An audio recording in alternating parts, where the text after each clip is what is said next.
Hello, पायल kitchen टिप्समध्ये तुमचं स्वागत आहे. आज आपण घेऊन आलो आहोत नवीन किचन टिप्स. चला तर शेवटपर्यंत नक्की बघू. सुरू करूया. 1. मिऱ्याचा उपयोग रोज वापरल्या जाणाऱ्या मसाल्यात होत असल्याने ते सर्वांना परिचित आहेत. 2. मिरे कर्नाटक व केरळमधील जंगलात होतात.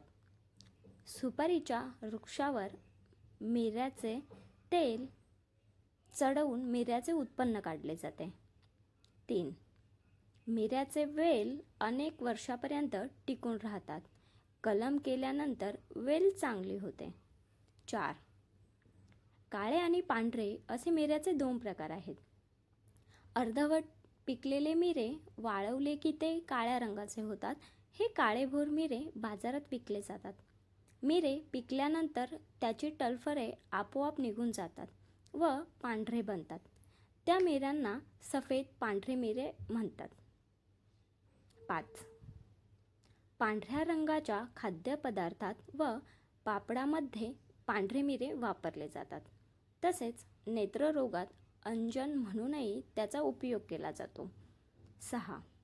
सर्दीमध्ये सुंठेपेक्षा मिरे अधिक चांगले असतात. साध्या सर्दीवर मिरे उत्तम असतात. 7. पांढरे मिरे तिखट, उष्ण, रसायन व सारक आहेत. ते त्रिदोष दूर करणारे, विशेषतः नेत्ररोग, विष व भूतबाधा नष्ट करणारे आहेत. 8. पांढरे मिरे दह्यात अथवा मधात घालून सकाळ संध्याकाळ डोळ्यात घातल्याने रात आंधळेपणा दूर होतो. 9.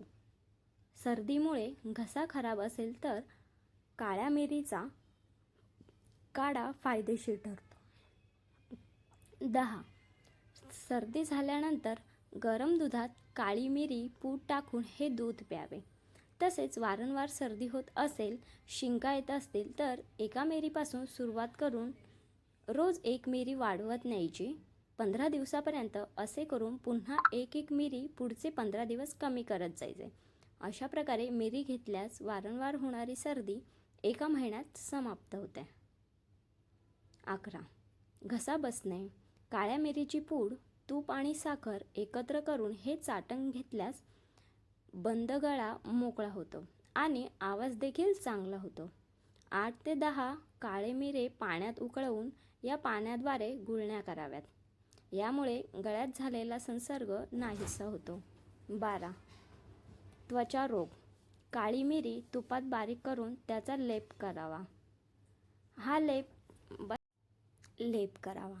लेप त्वचेचा संसर्ग, फोड, मुरूम इत्यादींवर लावावा. 13. सर्दी, पडसे, खोकला झाल्यास 8 ते 10 काळे मिरे, 10-15 तुळशीची पाने एकत्र करून त्याचा चहा प्यावा. आराम मिळतो. 14. 4-5 काळे मिरे आणि सोबत 15 बेदाणे एकत्र खाल्ल्यास खोकला बरा होतो. 15.